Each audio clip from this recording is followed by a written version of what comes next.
Hi friends, ఈరోజు మనం group 2లో భాగంగా ఇండియన్ సొసైటీలో మూడో పాఠ్యాంశమైన వివాహం గురించి ఈరోజు తెలుసుకుందాం. ఈ టాపిక్ నుంచి ప్రతి ఎగ్జామ్కి 1 లేదా 2 ప్రశ్నలు వచ్చే అవకాశం ఉంది. ఇప్పుడు ఈ పాఠ్యాంశం గురించి తెలుసుకుందాం. ఒకరు కానీ అంతకంటే ఎక్కువ మందితో కానీ స్త్రీ పురుషులు కొన్ని హక్కులు బాధ్యతలకు లోబడి ఏర్పరచుకున్న సంఘమే ఏమంటారు అంటే వివాహం అంటారు. వివాహం ఒక సామాజిక వ్యవస్థ. ఇహలోహంలోనూ పరలోహంలోనూ సుఖప్రాప్తికి వివాహం అవసరం అని పేర్కొన్నవారు ఎవరు అంటే మను అను శాస్త్రవేత్త. ఇప్పుడు మనం వివాహ నిర్వచనాల గురించి తెలుసుకుందాం. పిల్లలను కని పోషించడానికి సంబంధించిన వడంబడిక అని పేర్కొన్నవారు ఎవరు? మలినోవ్స్కీ. మహిళలు నిర్వహించే ఏకైక సంస్కారం వివాహమే కాబట్టి వారికి వివాహం ఆవశ్యకం అనే పేర్కొన్నవారు ఎవరు అంటే కెఎం కపాడియా.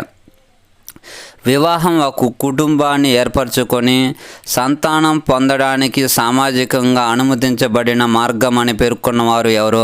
గిలిన్. వివాహం ఒక స్త్రీ ఒక పురుషుడు సమాజంలో నిలబడడానికి సంతానాన్ని పొందడానికి ఇబ్బంది పడకుండా సామాజికంగా అనుమతించబడిన నిలకడైన సంబంధం అని పేర్కొన్నవారు ఎవరు? HM Johnson. వివాహం ఒక స్త్రీ పురుషు నాకు భార్యాభర్తలుగా కర్తవ్యమును బోధిస్తూ కుటుంబ జీవనాన్ని కొనసాగించే అవకాశం కల్పించే నియమావళి అని పేర్కొన్నవారు ఎవరు? సామాజిక శాస్త్ర పదకోశం. ఒక స్త్రీ పురుషుల మధ్య సంతానం కలిగే వరకు కొనసాగే ఎక్కువ లేదా తక్కువ మన్నిక గల సమగామం అని పేర్కొన్నవారు ఎవరు? Western mark. మరణం లేదా విడాకుల ద్వారా విచ్ఛిన్నం కాకపోతే ఈ సమగమం శాశ్వతం అని పేర్కొన్నవారు ఎవరు? Western mark. ఇప్పుడు మనం వివాహ లక్షణాల గురించి తెలుసుకుందాం. 1 నియమావళి. వివాహం అనేది గిరిజన చట్టాలను కానీ లేదా ఆధునిక రాజ్యాల చట్టాలను కానీ నిర్వచించి ప్రజల చేత ఆమోదం పొందిన ఒక ఒప్పందం అని పేర్కొంటారు. 2 జీవిత భాగస్వామ్య ఎంపిక. 30 సంవత్సరాల పురుషుడు 12 సంవత్సరాల స్త్రీను, 24 సంవత్సరాల పురుషుడు 8 సంవత్సరాల బాలికను వివాహమాడడాన్ని పేర్కొన్న శాస్త్రవేత్త ఎవరు? మను శాస్త్రవేత్త.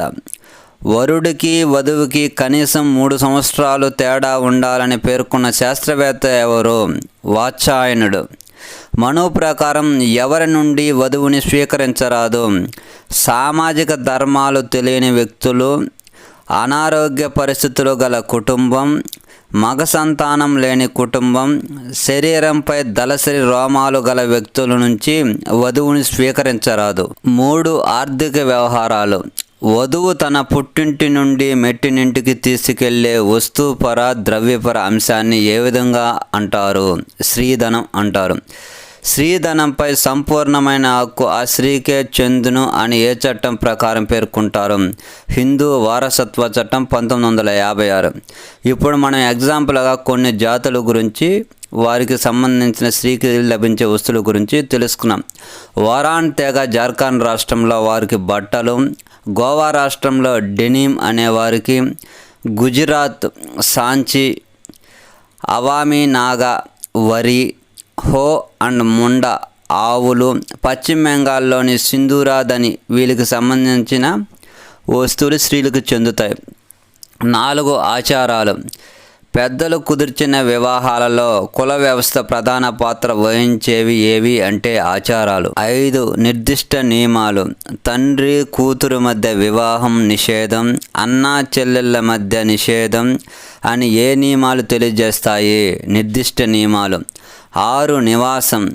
వివాహ జంట ఏది కూడా ముఖ్యం అంటే నివాసం కూడా ముఖ్యం. ఎగ్జాంపుల్గా పత్ని స్థానిక, పతి స్థానిక కుటుంబం. 7 అధికారం. వివాహ జంటలో ఎవరికి అధికారం ఉండాలి అనేది ముఖ్యం. పితృమూలక, మాతృమూలక. 8 స్థిరత్వం. స్థిరత్వానికి విడాకుల రేటుకు ఏ సంబంధం కలిగి ఉండును? విలోమ సంబంధం కలిగి ఉండును. ఇప్పుడు మనం హిందూ వివాహ రూపాలు లేదా పద్ధతుల గురించి తెలుసుకుందాం. మలివేద కాలంలో మొదలై మొత్తం ప్రాచీన కాలంలో కొనసాగిన వివాహ వ్యవస్థ ఏది? అష్ట వివాహ వ్యవస్థ. పెద్దల నిర్ణయాలు, ఆచార వ్యవహారాలను అనుసరించి అందరూ ఒప్పుకొని చేసే పెళ్ళి ఏ విధంగా పిలుస్తారు? బ్రహ్మ వివాహం లేదా ఆదర్శమైన వివాహం అని పిలుస్తారు. క్రతువు చేసిన బ్రాహ్మణుడికి దక్షిణ బదులుగా కుమార్తెను ఇచ్చి వివాహం చేయడాన్ని ఏ వివాహం అంటారు? దైవ వివాహం. పెళ్ళి కొడుకు తండ్రి పెళ్ళి కూతురు వాళ్లకు ఎద్దులు, ఆవుల రూపంలో కన్యాశుల్కం అందిస్తాడు. కావున ఈ విధంగా జరిగే వివాహాన్ని ఏమంటారు? హర్ష వివాహం అంటారు. ఎటువంటి కన్యాశుల్కం, వరకట్నం లేకుండా పెళ్లి చేసుకోవడాన్ని ఏ వివాహం అంటారు? ప్రజాప్రత్య వివాహం అంటారు. వధువు వరుడు ఇష్టపడి పెళ్లి చేసుకోవడం. ఈ వివాహం కేవలం క్షత్రియులకు మాత్రమే వర్తిస్తుంది. అది ఏ వివాహం? గాంధర్వ వివాహం. నిద్రపోతున్న అమ్మాయిని బలవంతంగా ఎత్తుకుపోయి పెళ్లి చేసుకోవడం. ఈ వివాహం కేవలం క్షత్రియులకు మాత్రమే వర్తిస్తుంది. ఏ వివాహం? పైశాచిక వివాహం. వధువుని లేదా వరుణ్ణి కొనుక్కొని పెళ్లి చేసుకోవడం. ఈ వివాహం కేవలం వైశ్యులకు మాత్రమే వర్తిస్తుంది. అది ఏ వివాహం? అసుర వివాహం. పెళ్లి కూతురు ఇష్టపడకపోయినా బలవంతంగా ఎత్తుకొని పోయి పెళ్లి చేసుకోవడం. అది ఏ వివాహం? రాక్షస వివాహం. ఇప్పుడు మనం వివాహం రకాల గురించి తెలుసుకుందాం. వ్యక్తుల సంఖ్యను బట్టి వివాహ రూపాలను ఏకపత్ని, బహుభార్యత్వం, బహుభర్తృత్వం అనే 3 రూపాలను ఎవరు వర్గీకరించారు? బి. మలినోవ్స్కీ. ఇప్పుడు మనం మొదటగా ఏక వివాహం గురించి తెలుసుకున్నాం. హిందూ సంప్రదాయంలో పురుషుడు ఒకే భార్యను మాత్రమే వివాహం చేసుకోవటం ఏ విధంగా పిలుస్తారు? ఏకపత్ని వ్రతం అంటారు. ఏక వివాహమును పాటించే భారతీయ గిరిజన తెగలు ఏవి? కాశీ, చెంచు, లకర్, పోరం, డాప్లా, అబార్, అంగామి, అవో తెగలు. ఇప్పుడు మనం ఏక వివాహాన్ని 2 రకాలుగా చూద్దాం. 1 ఏకకాలిక ఏక వివాహం. 2 జీవితాంతపు ఏక వివాహం. స్త్రీ పురుషులు ఒక నిర్దిష్ట కాలంలో భార్యాభర్తలుగా ఉండడాన్ని ఏ వివాహంగా పేర్కొంటారు? ఏకకాలిక ఏక వివాహం. ఎగ్జాంపుల్గా హిందూ సమాజం చెప్పుకోవచ్చు. భార్య లేదా భర్త విడిపోయినా, మరణించినా మరో వివాహం జరగదు. అది ఏ వివాహం? జీవితాంతపు ఏక వివాహం.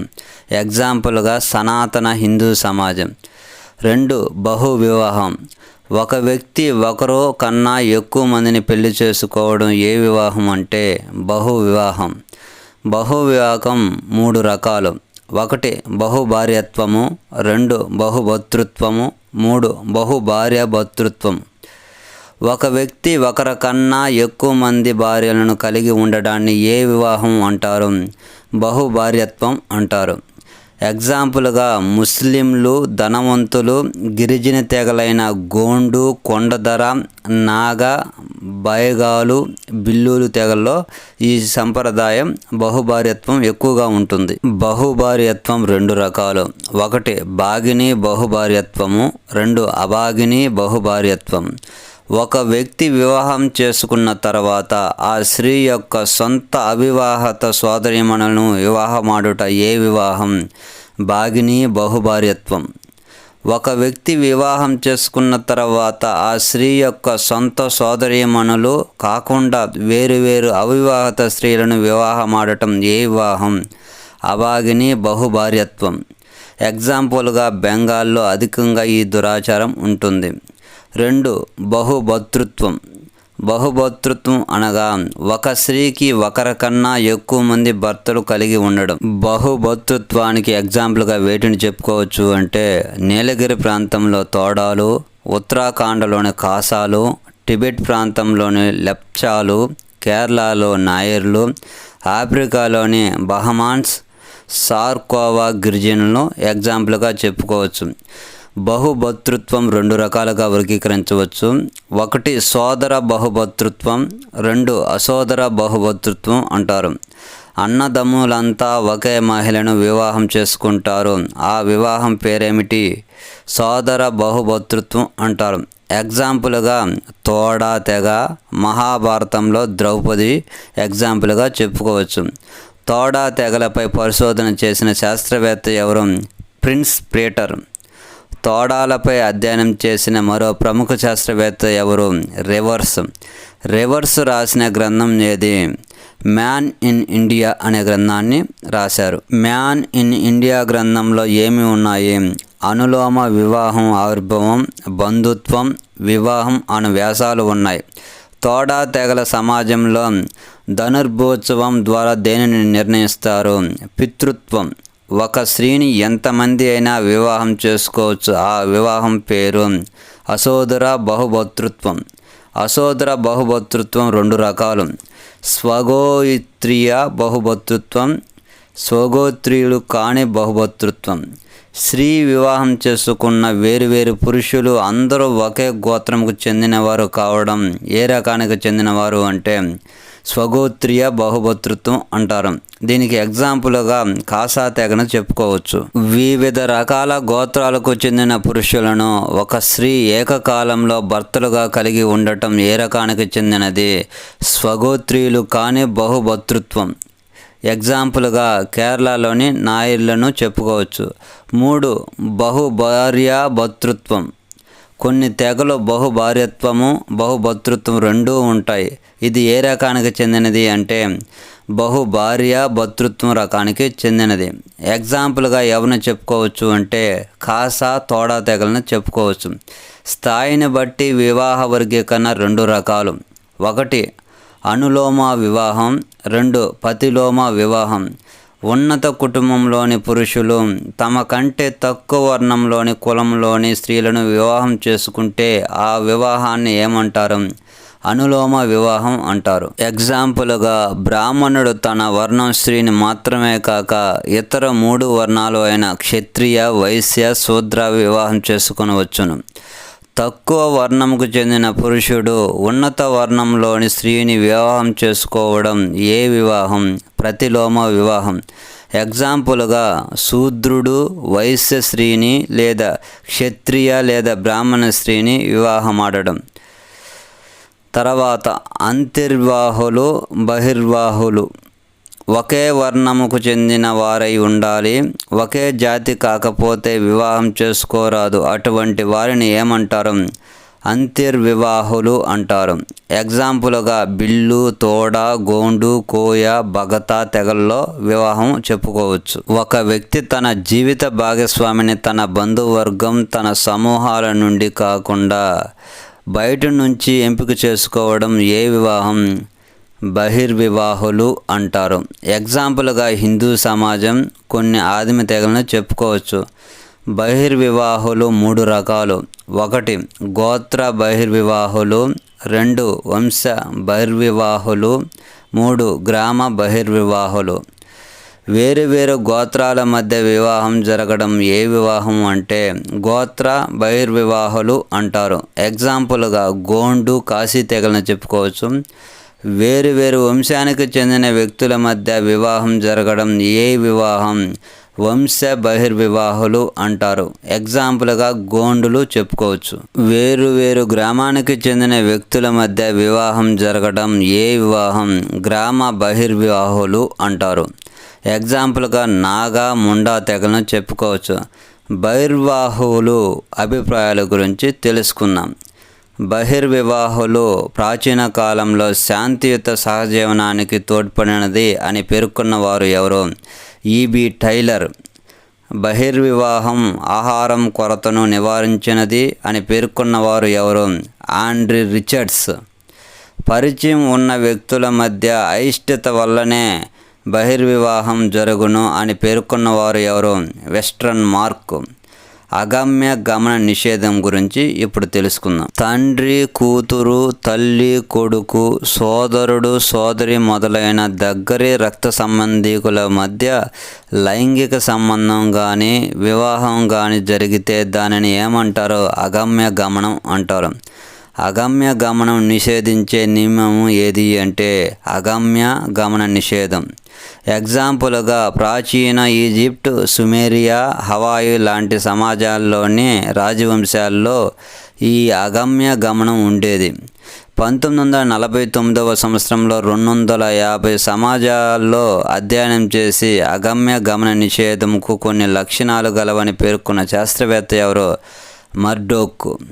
వివిధ మానవ శాస్త్రజ్ఞులు అగమ్య గమన పుట్టుక గురించి వివిధ రకాల సిద్ధాంతాలని ప్రతిపాదించారు. వాటి గురించి ఇప్పుడు చూద్దాం. మానసిక విశ్లేషణ సిద్ధాంతాన్ని ప్రతిపాదించిన వారు ఎవరో సిగ్మండ్ ఫ్రాయిడ్. ఎగ్జాంపుల్గా మానసిక విశ్లేషణ సిద్ధాంతం కొడుకు తల్లి వైపుకు, కూతురు తండ్రి వైపుకు ఆకర్షించబడతారు. పెద్దల భయం చేత పిల్లలు తమ కోరికలను బలవంతంగా అణుచుకుంటారు అని ఈ సిద్ధాంతం తెలియజేస్తుంది. బాల్య స్నేహ సిద్ధాంతమును ఎవరు ప్రతిపాదించారు? Western mark. ఎగ్జాంపుల్గా బాల్య స్నేహ సిద్ధాంతం ఒకే కుటుంబంలో నివసించే పిల్లలు ఒకరికొకరు ఆకర్షించుకోలేక పరిచయం బాగా ఉన్నందువల్ల ఒకరి లోటుపాట్లు మరొకరికి తెలుస్తాయి అని ఏ సిద్ధాంతం తెలియజేస్తుంది? బాల్య స్నేహ సిద్ధాంతం తెలియజేస్తుంది. ప్రజనన సిద్ధాంతంను ఎవరు ప్రతిపాదించారు? డేవిడ్ అబెరెల్. ఈ ప్రజనన సిద్ధాంతానికి ఎగ్జాంపుల్గా జంతువులలో స్వరాస్థిత ప్రజనపు చెడు ప్రభావం మానవ సమాజంపై ఉంటుందని ఈ సిద్ధాంతం తెలియజేస్తుంది. కుటుంబ చీలిక సిద్ధాంతంను ఎవరు ప్రతిపాదించారు? మలినోవ్స్కీ. ఎగ్జాంపుల్గా అగమ్య గమనమును ఒక కుటుంబంలో ఆమోదించినట్లయితే ఫలితముగా మానసిక ఒత్తిళ్లు, తిరుగుబాట్లు జరిగి ఆ కుటుంబం చీలిపోయే ప్రమాదం ఉంది. అందువల్ల అగమ్య గమనం నిషేధించారు అని ఈ సిద్ధాంతం తెలియజేస్తుంది. సహకార సిద్ధాంతంను ప్రతిపాదించిన వారు ఎవరు? టైలర్. సహకార సిద్ధాంతమును వివరించినది ఎవరు? Leslie white. ఎగ్జాంపుల్గా ఏది చెప్పుకోవచ్చు అంటే సహకార సిద్ధాంతమునకు అగమ్య గమన సిద్ధాంతం బాగా పరిచయం ఉన్న వ్యక్తుల కుటుంబాల మధ్య సహకారాన్ని పెంపొందించవచ్చును అని ఈ సిద్ధాంతం తెలియజేస్తుంది. ఇప్పుడు మనం అధిగణ వివాహ నియమాల గురించి తెలుసుకున్నాం. ఇవి 3 రకాలు. 1 మేనరికం, 2 దేవర న్యాయం, 3 భాగిని న్యాయం. మొదటగా మేనరికం గురించి తెలుసుకున్నాం. ఒక వ్యక్తి తన తండ్రి యొక్క సోదరి కూతురును కానీ తల్లి యొక్క సోదరుని కూతురును కానీ వివాహం ఆడటాన్ని ఏమంటారు? మేనరికం వివాహం అంటారు. మేనరిక వివాహాన్ని ఛత్తీస్గఢ్, మధ్యప్రదేశ్లలోని గోండి గిరిజనులు ఏ విధంగా పిలుస్తారు? దూద్ లాటావా అని పిలుస్తారు. మేనరికం వివాహాలు 3 రకాలు. 1 సమాంతర మేనరికం, 2 సహపార్శ్వ మేనరికం, 3 ద్విపార్శ్వ మేనరికం. తండ్రి సొంత సోదరుడి సంతానం, తల్లి సొంత సోదరి సంతానం వివాహం ఆడడాన్ని ఏమంటారు అంటే సమాంతర మేనరికం అంటారు. ఎగ్జాంపుల్గా ముస్లిం సమాజంను చెప్పుకోవచ్చు. సమాంతర మేనరిక వివాహమును ఏ విధంగా పిలుస్తారు? జ్ఞాతి వివాహం. సహపార్శ్వ మేనరికం 2 రకాలు. 1 పితృస్వ మేనరికం, 2 మాతృస్వ మేనరికం. ఒక వ్యక్తి తన తండ్రి యొక్క సోదరి కూతుర్ని వివాహమాడడం ఏ వివాహం? పితృస్వ మేనరికం అంటారు. ఒక వ్యక్తి తన తల్లి యొక్క సోదరుని కుమార్తెను వివాహమాడడం ఏ వివాహం? మాతృస్వ మేనరికం అంటారు. ఎగ్జాంపుల్గా తెలంగాణ, ఆంధ్రప్రదేశ్లో కనబడే మేనరికాన్ని మాతృస్వ మేనరికంగా చెప్పుకోవచ్చు.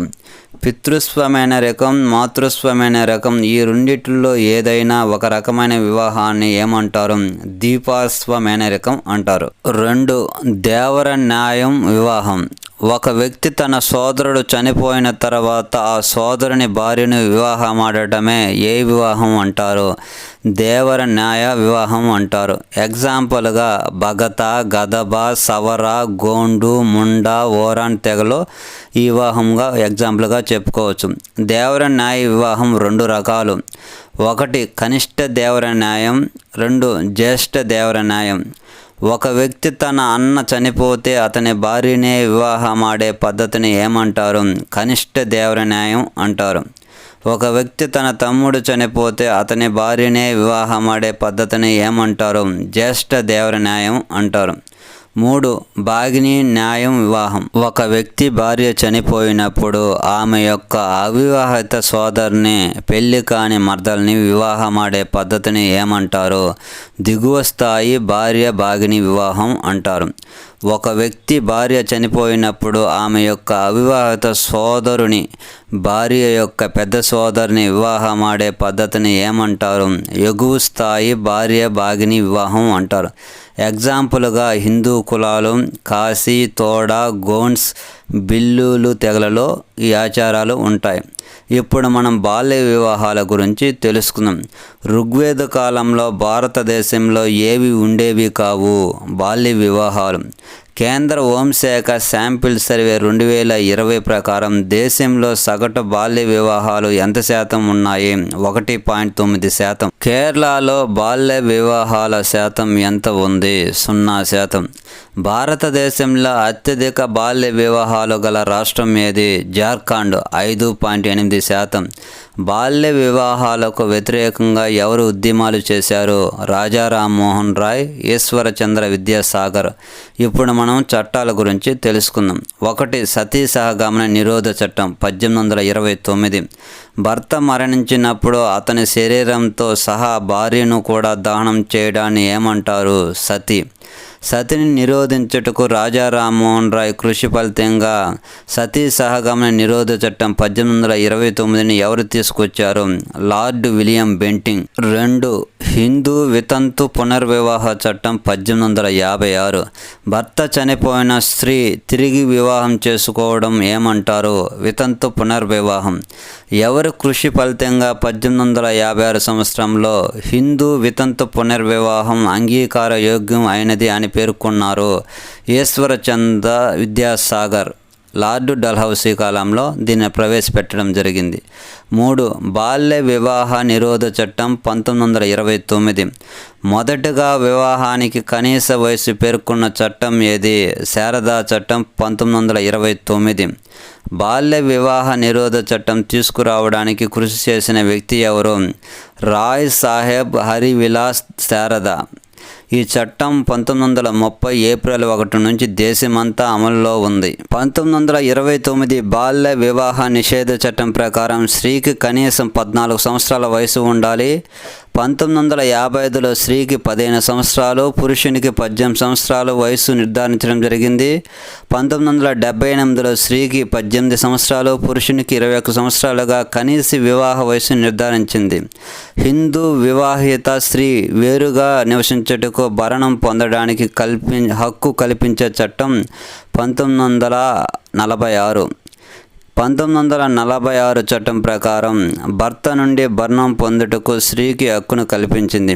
5వ చట్టం ప్రత్యేక వివాహ చట్టం 1954. ఈ చట్టం ప్రకారం ఏ కులం వారినైనా వారికి ఇష్టం వచ్చిన కుటుంబం నుండి వివాహం చేసుకోవచ్చు. హిందువులు, ముస్లింలు, క్రిస్టియన్స్, సిక్కులు, జైనులు, బౌద్ధులు ఈ చట్టం పరిధిలోకి వస్తారు. భారతదేశంలో నివసించే వారితో పాటు విదేశాలలో నివసించే వారికి కూడా వర్తిస్తుంది. 6. హిందూ వివాహ చట్టం 1955. ఈ చట్టం ప్రకారం బాల్య వివాహాలు నిషేధించబడతాయి. గోత్ర వివాహంపై ఆంక్షలు తొలగించబడతాయి. హిందువులలో విడాకులు తీసుకునేందుకు అవకాశం కలిగింది.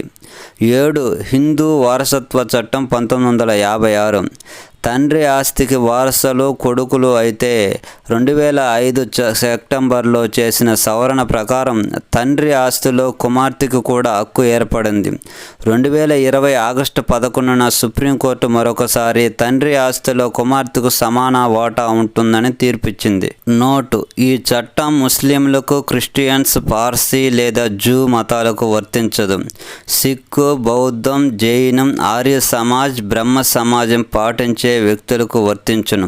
8. బాల్య వివాహ నిషేధ చట్టం 2006. ఇది CMRA 1929 స్థానంలో వచ్చింది. పురుషునికి 21 సంవత్సరాలు, స్త్రీకి 18 సంవత్సరాలు ఉంటే వివాహానికి అర్హులు. వ్యక్తుల సమాజంలోని ప్రమాణాలను ఉల్లంఘించకుండా వాటిని అనుసరించేటట్లు చేయడానికి ఉపయోగించే యంత్రాంగాన్ని ఏమంటారు? సామాజిక నియంత్రణ అంటారు. సమాజంలో కొన్ని పనులు చేయకుండా ఉండటాన్ని ఏమంటారు? సామాజిక నిషేధం. సామాజిక నిషేధాన్ని నిషేధాన్ని పోలినేషియాలో ఏమంటారు? టాబు. సామాజిక నిషేధాన్ని హవాయి దీవుల్లో ఏమని పిలుస్తారు? కాపు. సామాజిక నిషేధాన్ని తూర్పు ఆఫ్రికాలో నివసిస్తున్న కీకుయు తెగవారు ఏ విధంగా పిలిచేవారు? తాహు.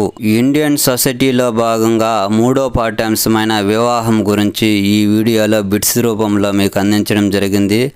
ఈ బిట్స్ మీకు నచ్చినట్లయితే లైక్ చేయండి, షేర్ చేయండి, ప్లీజ్ సబ్స్క్రైబ్ చేయండి. మరొక వీడియోలో కలుసుకుందాం.